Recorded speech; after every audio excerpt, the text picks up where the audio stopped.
ఎన్నిసార్లు చెప్పినా నీకు?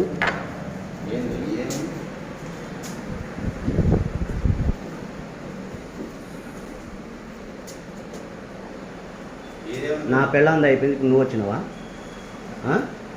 ఆమెది అయిపోయింది, నువ్వే కదా నువ్వే కదా అంట కట్టింది. నువ్వు నా భార్య ఇడికి వస్తుంది, ఫోన్ చేస్తుంది, వస్తుంది.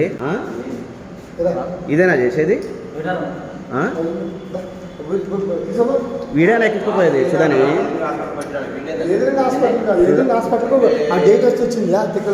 డేట్ వచ్చి వచ్చింది కాదు సుధా. నీ ఫోన్ నా ఫోన్ అడుగుతున్నావు కదా.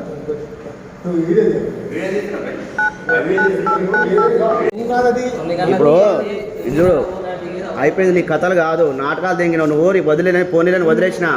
అర్థమైందా? నువ్వు చేసే పనులు ఇదా? ఇప్పుడు నా భార్య ఇడికి వస్తుంది, నా భార్య వీడే ఫస్ట్ వాడు.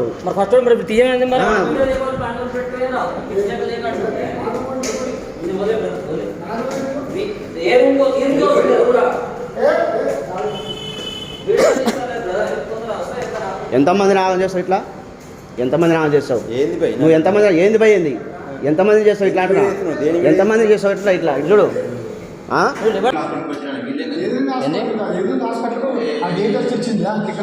డేట్ వచ్చి వచ్చింది సుధా. నీ ఫోన్ నా ఫోన్ అడుగుతున్నావు కదా.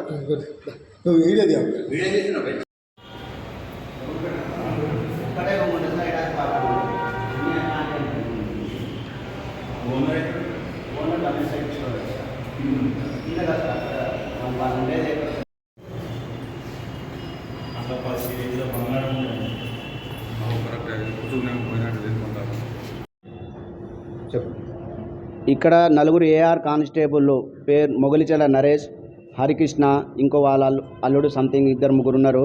వాళ్ళకు ఏం లేదు, ఇక్కడ అమ్మాయిలను ట్రాప్ చేయడం, తీసుకురావడం. పైన రూమ్ నెంబర్ 2nd ఫ్లోర్లో రూమ్ నెంబర్ 8లో వాళ్ళు జరుగుతుంది. గత 5-6 సంవత్సరాలు జరుగుతుంది. ఏంటంటే వాళ్ళు అమ్మాయిలను డబ్బు ఏదైనా ట్రాప్ చేసి తీసుకురావడం, రోజు అదే జరుగుతుంది. ఈ సంఘటన ఎందుకు నేను చెప్పాల్సి వచ్చిందంటే, నా భార్యని 2022లో నరేష్ అనే వ్యక్తి, మొగలిచెర్ల నరేష్ ఏఆర్ కానిస్టేబుల్, అంతకుముందు గన్మెన్గా చేసిండు. మాకు పరిచయం ఉండే. అప్పుడు వాళ్ళ భార్య మా భార్య ఫ్రెండ్స్ లాగా ఉండేది సార్. వినాయక నగర్లో ఉన్నాం మేము. అప్పుడు నా భార్యని ట్రాప్ చేసి వాళ్ళ భార్యను వెళ్ళగొట్టి, నా భార్య ఇంట్లో ఉన్నప్పుడు టైంలో ఇంటికి వచ్చి కొట్టి తీసుకొని పోయి అనుభవించేటోడు. బ్లాక్మెయిల్ చేసి, నీ భర్త ఏం చేయలేని నేను ఉన్నా కదా అనేసి ట్రాప్ చేసి జరిగింది సార్. అప్పుడు నేను ఎన్నిసార్లు చెప్పిన, నా భార్య మందలియంగా వాళ్ళ భార్య వచ్చిన 3 అమ్మాయిలు ఉన్నారు సార్, నేను చెప్తా మా ఆయనకి మార్పు వస్తుంది, నేను చెప్పుకుంటా సార్, మీ జోలికి రాడనేసి నేను చెప్పడంతో నేను కాంప్రమైజ్ అయ్యి నేను సంసారం కంటిన్యూ చేసిన. మళ్ళీ 2022 12వ తారీఖు 9వ నెల నా భార్య పోయి చిమేల పిఎస్లో నా మీద కేసు పెట్టింది. కేసు ఎందుకు పెట్టినావు, ఏం జరుగుతుంది, నువ్వు సరిగ్గా నాతో సంబంధం ఉండట్లేదు కదా, సంసారం చేయట్లేదు కదా, ఎందుకు ఇట్లా చేస్తున్నావు, లవ్ మ్యారేజ్ చేసుకున్నావు కదా, ఇది లవ్ మ్యారేజ్ అంటే ఇదేనా అనేసి నేను మందలిచ్చి చెప్పడం వల్ల పెద్ద మనుషుల సమక్షంలో మాట్లాడి, ఇట్లా జరుగుతుంది, నరేష్ వల్ల మాకు ప్రాబ్లం అవుతుందంటే నరేష్కి ఫోన్ చేయను, నరేష్తో మాట్లాడను, నరేష్ మనకు సంబంధం లేదు, ఏమైనా నేను ఎవరైనా కొట్టినా తిట్టినా మాదే బాధ అని వాళ్ళ తమ్ముడు, వాళ్ళ అమ్మ, మన భార్య సుధారాణి వీళ్ళు హామీ ఇవ్వడంతో నేను ఒప్పుకొని నా కాపురాన్ని తీసుకొచ్చి నేను మళ్ళీ వేరే కాడ వసుంధర షాపింగ్ మాల్ వెనకాల మళ్ళీ వేరే కాడ ఇల్లు మార్చడం జరిగింది. ఆ ఇల్లు మార్చి ఉంటుంటే మళ్ళీ నా భార్య ఏఆర్ బ్యూటీ పార్లర్ అని వసుంధర సందులో బ్యూటీ పార్లర్ పనికి వెళ్తుంది. బ్యూటీ పార్లర్ ఏం పని ఉండదు సార్, వాళ్ళు పోవడం, ఫోన్ మాట్లాడడం, ఇదే జరుగుతుంది. నువ్వు పని చేయవు కదా, 4,000 జీతం చేస్తున్నా, ఎందుకు సుధా మన ఇంట్లో ఉండొచ్చు కానీ మందులేడగా. ఆమెకు ఒక అన్వాంటెడ్ మెసేజ్లు గలీజ్గా లంచముండా, ఎంతమంది ఇల్లు లాభం చేస్తావే, ఎన్ని సంవత్సరాలు కూలగొడతావు నువ్వు, బజార్దానా, నీది ఒక బతుకాని, నిన్నంతా వేరే వాళ్ళతో తిరిగినావు అని మెసేజ్ వచ్చింది సార్. అప్పుడు నేను మందలిచ్చిన, నా భార్యని ఎందుకు ఇట్లా చేస్తున్నాను అని మందలియగా ఆమె తల్లిగారింటికి సదురుకొని పిల్లల్ని తీసుకొని వెళ్ళిపోయింది. మే 20వ తారీఖు ఆ రోజు జరిగింది. పోయింది కదా, బాగానే ఉంది అనుకున్నాం. మళ్ళీ ఆగస్టు 9వ తారీఖు నరేష్ ఫోన్ నుంచి నా భార్యకు ఫోన్ వచ్చింది. ఆ నెంబర్ నా పేరు మీద ఉంది కాబట్టి నేను చూడడం వల్ల నా భార్యను మందలిచ్చిన. నా భార్య నా మీద ఎఫ్ఐఆర్ చేసింది, 428 టార్చర్ పెడుతున్నాని. సిఐ సార్కి, ఎస్ఐ సార్కి, కుశలవ్ సార్కి చెప్పిన, సార్ జరిగింది తెలుసుకోండి, వాస్తవం సార్, ఇట్లా ఇల్లీగల్ ఎఫ్ఐఆర్ పెట్టుకొని నన్ను వద్దంటుంది సార్ నా విషయంలో. అట్లే కానీ నా విషయంలో గొడవ లేదని మందలిచ్చినా కూడా ఎఫ్ఐఆర్ చేయడం జరిగింది సార్. ఆ తర్వాత ఇప్పుడు మే 7వ తారీఖు ఆగస్టు 9వ తారీఖున నరేష్ మా భార్యకు ఫోన్ చేసిండు.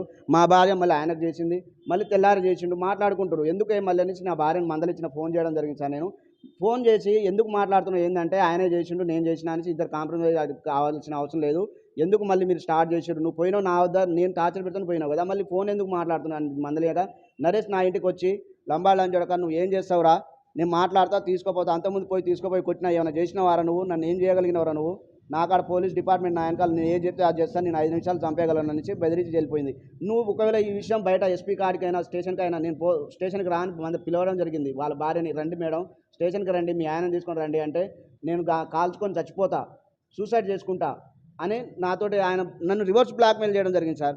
రివర్స్ బ్లాక్మెయిల్ చేసిన కదా సరే రావట్లేడం అనుకుంటే ఇక్కడ నా ఫ్రెండ్స్ మా ఆఫీస్ ఎదురుగానే కదా నా ఫ్రెండ్స్ చెప్తారు, నీ భార్య వచ్చిపోతుందన్న, ఇట్లా వస్తుందన్న, అట్లా వస్తుందన్న, బండెక్కిపోతుంది, హరికృష్ణ బండెక్కిపోతుంది, తీసుకొస్తుంది, ఆటో మీద వస్తుంది, దిగిపోతుంది, ఏ టైం అంటే ఆ టైం, మధ్యాహ్నం అంటే మధ్యాహ్నం, సాయంత్రం అంటే సాయంత్రం వచ్చిపోతుంది అంటే నేను నిఘా పెట్టి నా ఆఫీస్ పై నుంచి నేను నిఘా పెట్టడం జరిగింది. మొన్న 24 తారీఖు నైట్ సాయంత్రం ఒక 2 అమ్మాయిలు స్కూటీ వేసుకొని తిరుగుతారు.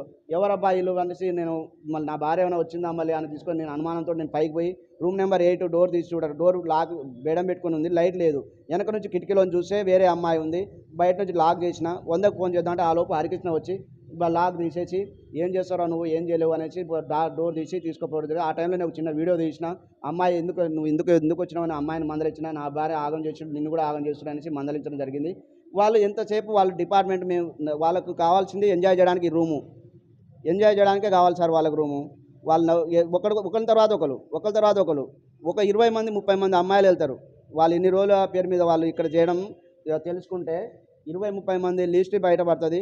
కానీ వాళ్ళందరూ కాదు, నా భార్యకు నేను అన్యాయం జరుగుతుంది కదా అని, నా పిల్లలకు అన్యాయం జరుగుతుంది కదా అని నేను ఆ ఉద్దేశంతో నేను తెచ్చుకోవడానికంటే నా భార్య నేను ఒకరిని ఉంచుకున్నా పోతున్నా, నువ్వు కూడా ఉంచుకో, నా రోజులకి రాకు, నేను ఆయనతోటే ఉంటా, అట్లా ఆ విషయంలో అట్లా గొడవ పెడుతుంది సార్. ఎస్పీ సార్ కాడికి పోయినా సార్, ఈ వీడియోలు తీసుకొని డిఎస్పీ సార్ కాడికి పోయినా, సార్ మాకు ఇట్లా జరిగింది సార్, నరేష్ అసలు మా ఇబ్బంది పెడుతుండే, ఫ్యామిలీ ఇబ్బంది పెడుతుండే, హరికృష్ణ ఇద్దరు ఉన్నారు సార్, ఇట్లా చేసి రూమ్ తీసుకొని ఇట్లా జరుగుతుంది సార్ అనేసి డిఎస్పీ సార్ చెప్తే సిఐ సార్ కాడికి రాసి సిఐ సార్ పిలిపించి నీ భార్య నీ మాట ఉంటే నువ్వు ఓకే, కానీ మరి నీ భార్యని వాళ్ళ మీద కంప్లైంట్ నేనేం చేయగలుగుతాను సిఐ సార్ చెప్పారు, రాజశేఖర్ సారు. సిఐ సార్ చెప్పడం వల్ల నేను వాళ్ళని పిలిపించి మాట్లాడతా, తెల్లారి నరేష్ని హరికృష్ణని పిలిపించి మాట్లాడతా, నేను చూసుకుంటాను అని చెప్పి సార్. తెల్లారి సార్ రాలేదు, పోయి మనం మాట్లాడినాం సార్, ఇట్లా అన్యాయం జరిగింది సార్, నా పిల్లల కోసమైనా పిలిపియండి సార్, నా భార్యను రమ్మని చెప్పండి సార్, మీకు దండం పెడతా సార్ నేను వేడుకోగా. వాళ్ళు నరేష్ వాళ్ళు వచ్చిపోయారు, ఇంకా కాంప్రమైజ్ కాలేదు సార్, కేసు అట్నే పెట్టి ఉంది, స్టేషన్లోనే ఉంది సార్. కొంచెం